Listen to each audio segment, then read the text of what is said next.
गांव पहुंचते पहुंचते शाम हो चुकी थी और अंधेरा भी होने लगा था।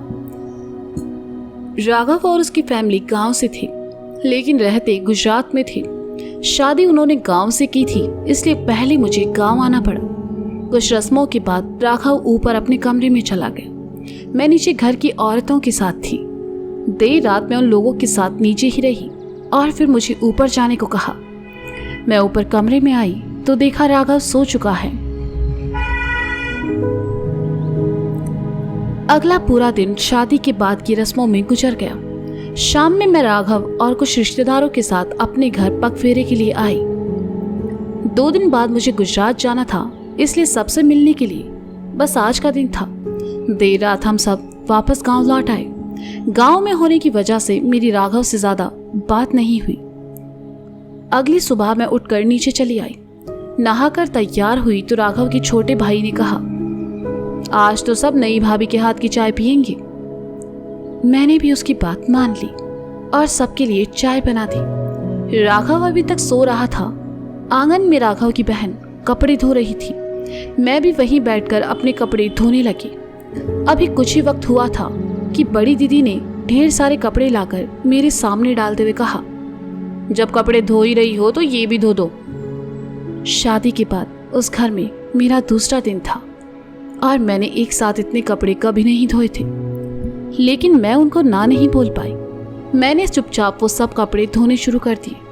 उन कपड़ों में ज्यादातर सफेद रंग की पैंट और शर्ट थे, जो कि बाकी कपड़ों से ज्यादा गंदे थे। कपड़े धोते हुए मेरी साड़ी पूरी खराब हो गई, क्योंकि वो गांव था और वहां साड़ी के साथ साथ लंबा घूंघट भी करना था। जैसे तैसे मैंने कपड़े धोए और उन्हें सुखा दिया। साड़ी चेंज की और अपने गीले बाल सुखाने लगी। गर्मी का मौसम था, ऐसे में मेरी तबीयत खराब होने लगी। बार बार जी घबरा रहा था और सर दर्द भी। ऐसे में किसी रस्म को लेकर घर से 1 किलोमीटर दूर पहाड़ों पर मंदिर भी जाना था। सबके साथ मैं मंदिर गई। राघव को पता चला तो घर आने के बाद उसने मुझसे तबीयत का पूछा और छोटे भाई के साथ दवा भिजवा दी। दवा खाकर मैं ऊपर अपने कमरे में चली आई और आराम करने लगी। राघव अपनी मम्मी के साथ बाहर गया हुआ था। शाम में दीदी मुझे बुलाने आए और कहा, बड़े जीजाजी और छोटे जीजाजी घर आ रहे हैं।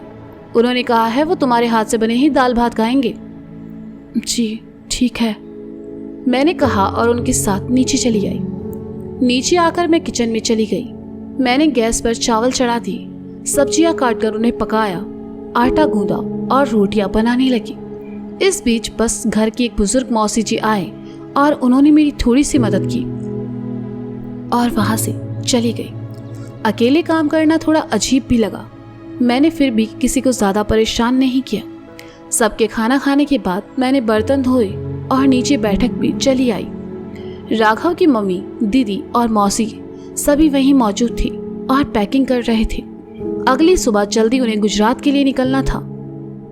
अपने साथ ज्यादा सामान नहीं रखना, बस 4-5 साड़ी और जरूरी सामान रख लो, गाड़ी में ज्यादा जगह नहीं है। राघव की मम्मी ने अपना बैग जमाते हुए कहा। मम्मी ने मुझे कई अच्छी साड़ियां दी थी अपनी पसंद से, लेकिन उनमें से बस कुछ ही अपने बैग में रखी और बाकी सब वहीं छोड़ दी। अगली सुबह सब तैयार थे। मम्मी पापा बाहर का खाना नहीं खाते, इसलिए मैंने उनके लिए खाना बनाया और राघव के लिए नाश्ता। लेकिन राघव ने नाश्ता नहीं किया। सामान गाड़ी में रखा गया। पापा आगे बैठ गए और ड्राइवर सीट पर राघव आ बैठा। मैं पीछे राघव की मम्मी के साथ आ बैठी और गाड़ी वहां से निकल गई। गांव से बाहर आकर गाड़ी मेन रोड पर चलने लगी।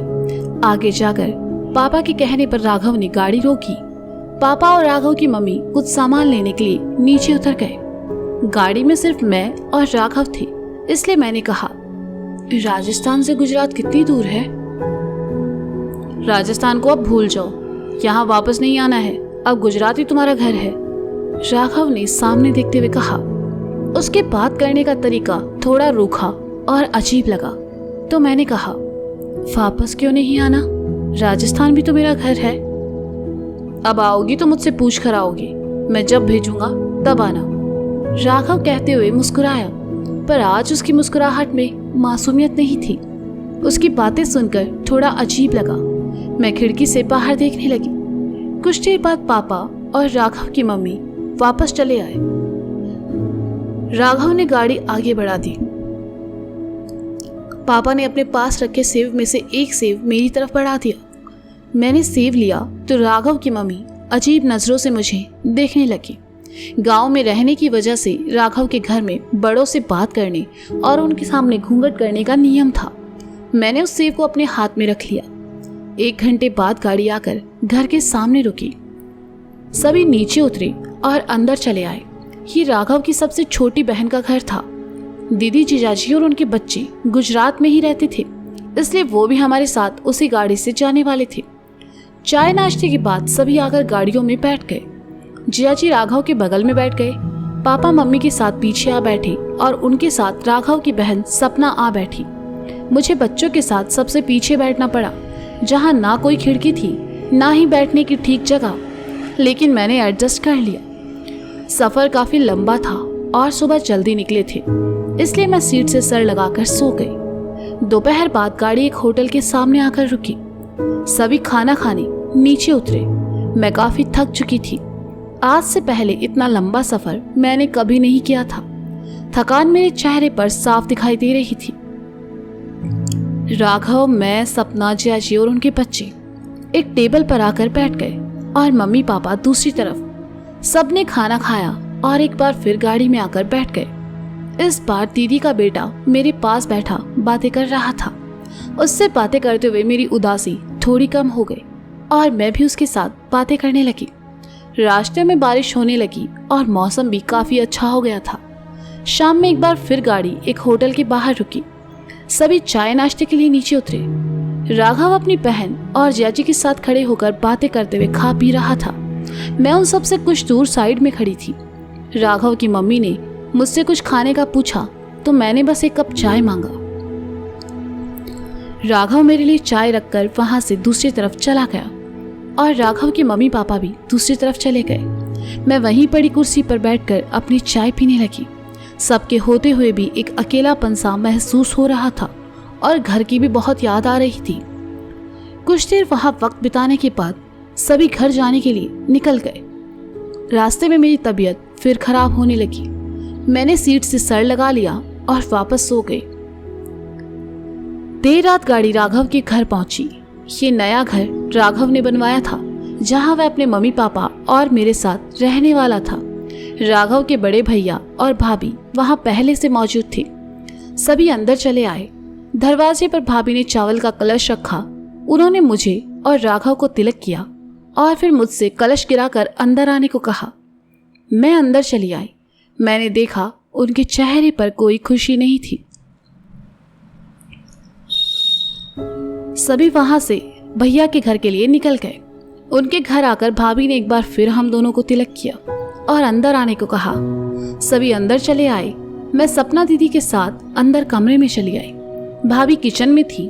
उन्हें अकेले काम करते देखकर मैं भी उनके पास चली आई और मदद करने लगी। सबने खाना खाया। मैं, भाभी और सपना दीदी किचन में बैठकर खाना खा रहे थे। कुछ देर बाद मम्मी किचन में आई और कहा, ये सब बर्तन तुम धो देना। जी ठीक है, मैंने धीरे से कहा, क्योंकि मैंने अपने घर में सीखा था कि शादी के बाद अपने जूठे बर्तन ससुराल में किसी से नहीं धुलवाते। हालांकि ये सब बातें आज के ज़माने में बेतुकी लगती है, लेकिन माँ बाप के दिए संस्कार अभी भी मुझ में कायम थे। मैंने जूठे बर्तन उठाए और किचन से बाहर चली आई।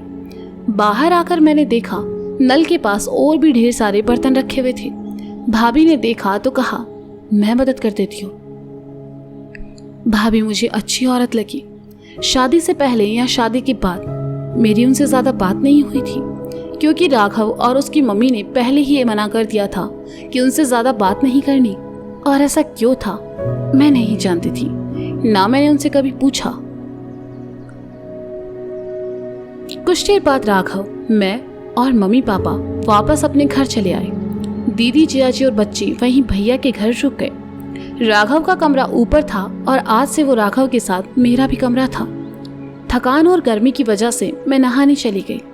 नहाने के बाद काफी अच्छा लग रहा था। मैंने कपड़े बदले और बाथरूम से बाहर चली आई। राघव वही कमरे में मौजूद था और अपने फोन में बिजी था। मैंने उससे कुछ बात की तो उसने बस हाँ ना में जवाब दिया और वापस फोन में बिजी हो गया। घर में अभी फर्नीचर का काम पूरा नहीं हुआ था, इसलिए घर अस्त व्यस्त था। मैं आकर बिस्तर पर लेट गई। दिन भर की थकान के कारण मुझे जल्दी नींद आ गई। सुबह 6 बजे मेरी आंख खुली। राघव सो रहा था। मैंने बैग से कपड़े निकाले और नहाने चली गई। ससुराल में मेरा ये पहला दिन था। मैंने साड़ी पहनी और तैयार होकर नीचे चली आई। मम्मी पापा और अपने लिए चाय बनाई। चाय पीकर मैंने कप नीचे रखा ही था कि सास ने आकर कहा, धोने वाले कपड़े नीचे ले आओ और उन्हें सर्फ में भिगो दो, बाकी काम बाद में करना। जी ठीक है, मैंने कहा और ऊपर चली आई। राघव उठ चुका था। वह बिस्तर पर बैठा अपना शर्ट प्रेस कर रहा था।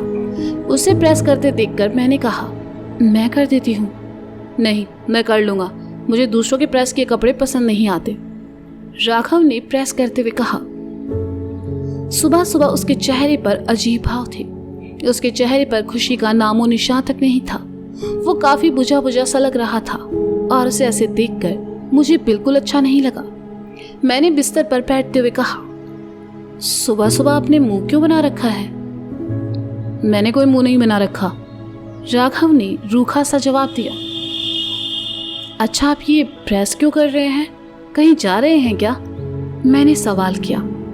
हाँ, ऑफिस जा रहा हूँ, राघव ने उठते हुए कहा और कबर्ड से कपड़े निकालकर बाथरूम की ओर बढ़ गया। आज रुक जाते, मैंने झिझकते हुए कहा। नहीं, जाना पड़ेगा, काम बहुत पेंडिंग है और पिछले 15 दिन से छुट्टी पर हूँ, कहकर वह बाथरूम में चला गया और दरवाजा बंद कर लिया। मैं कुछ देर वहीं बैठी रही और फिर धोने वाले कपड़े लेकर नीचे चली आई। घर के पीछे बनी गैलरी में आकर मैंने कपड़ों को सर्फ में भिगो दिया। कुछ देर बाद राघव की मम्मी आई और ढेर सारे कपड़े मेरे सामने डालते हुए कहा, इन्हें भी भिगो दो।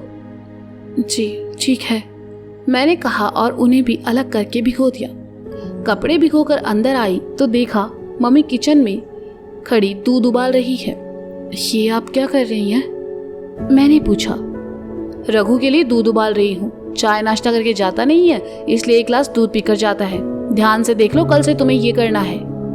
मम्मी ने दूध को बड़े कटोरे में छानते हुए कहा, ठीक है, मैं आप लोगों के लिए नाश्ता बना देती हूँ, क्या खाएंगे आप? मैंने पूछा। मैं और तेरे ससुर तो कुछ नहीं खाएंगे, दोपहर में खाना ही खाएंगे।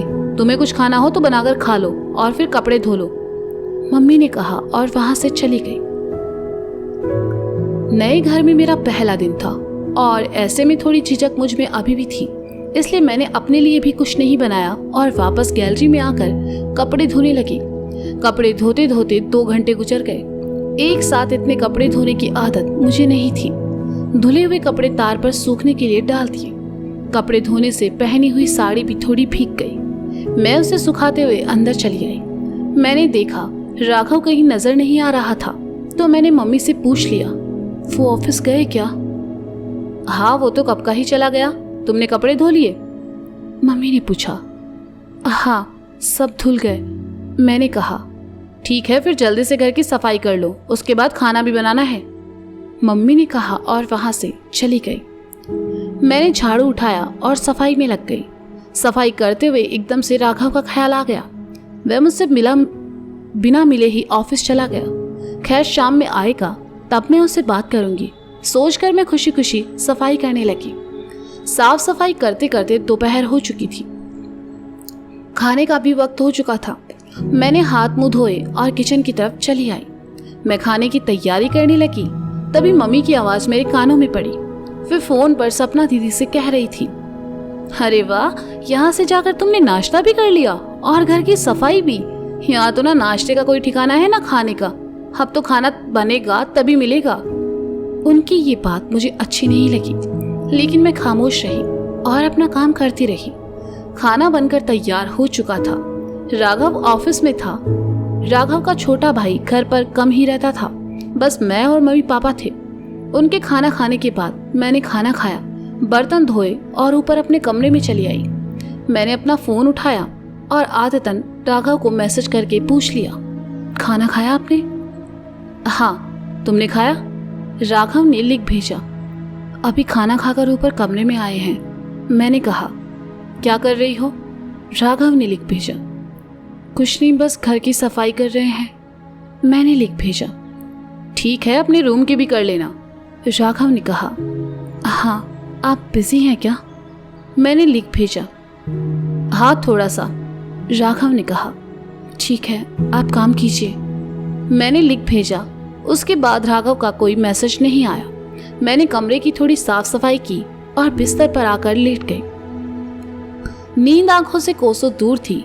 बिस्तर पर लेटे मैं बस राघव के बारे में सोचे जा रही थी। यहाँ आने के बाद मुझे वो काफी बदला बदला नजर आ रहा था। शाम में राघव आया तो मेरा उदास चेहरा खिल उठा। नीचे मम्मी पापा के सामने वह बहुत कम बात करता था और मुझसे तो बिल्कुल भी नहीं। खाना खाने के बाद वह कुछ देर नीचे रुका और फिर ऊपर कमरे में चला आया। मैं उसके धुले हुए कपड़े तह करके कबर्ड में रख रही थी कि वह एकदम से मेरी तरफ आया और कहा, ये क्या है? क्या हुआ? मैंने उसकी तरफ देखकर पूछा। ये, उसने नीचे जमीन की तरफ इशारा करते हुए कहा। मैंने नीचे देखा, फर्श पर 1-2 बाल गिरे थे जो शायद मेरे ही थे। जब शाम में जल्दबाजी में मैं बाल बनाकर नीचे गई थी। मैं उठा देती हूँ, मैंने कहा और उन बालों को उठाकर बाहर फेंक दिया। मुझे ये सब पसंद नहीं है, मुझे घर में साफ सफाई चाहिए, राघव ने थोड़ा रूखे स्वर में कहा। आज से पहले उसकी बात करने का तरीका ऐसा बिल्कुल नहीं था, पर एकदम से उसे ये क्या हुआ मैं नहीं जानती थी। वह बिस्तर पर आकर बैठ गया और अपने फोन में बिजी हो गया। मैं उससे कुछ दूरी बनाकर बिस्तर पर आ बैठी और कहा, कैसा रहा आपका दिन? ठीक था, उसने फोन में नजरें गड़ाए हुए कहा। मुझे आपसे कुछ बात करनी है, मैंने धीरे से कहा। हाँ बोलो। इस बार भी उसकी नजरें फोन पर थी। आप थोड़ी देर के लिए फोन साइड में रख देंगे क्या? मैंने कहा। क्यों, फोन से क्या प्रॉब्लम है? तुम पूछो, मैं जवाब ना दूं तो कहना, राघव ने फोन में देखते हुए कहा। उसका जवाब सुनकर उससे आगे बात करने का मन नहीं किया। उसकी बातों से लगा जैसे वह जानबूझकर मुझे इग्नोर कर रहा है। मैंने उसकी तरफ देखा और कहा, ठीक है, रहने देते हैं, ऐसे मुझे बात नहीं करनी।